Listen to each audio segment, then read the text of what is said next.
Daiga, pastāsti mazliet tu, sākot no manuālā. Tātad, tas, kas mums ir pieejams, ar ko mēs varam dzīvžogu griezt. Vecais labais manuālās dzīvžogu šķēres.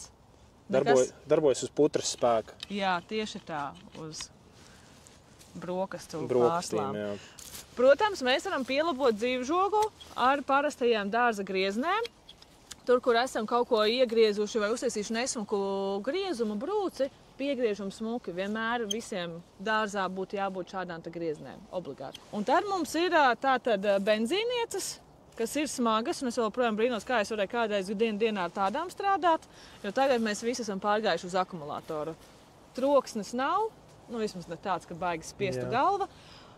Izpuldes gāzes nav, vibrācija krietni mazāka, līdz ar to ilgāk var strādāt ar viņām, mazāk nogurst, vismaz vēlāk nogurst tāpatās, bet jā, tā vibrācija nav. Tas gan.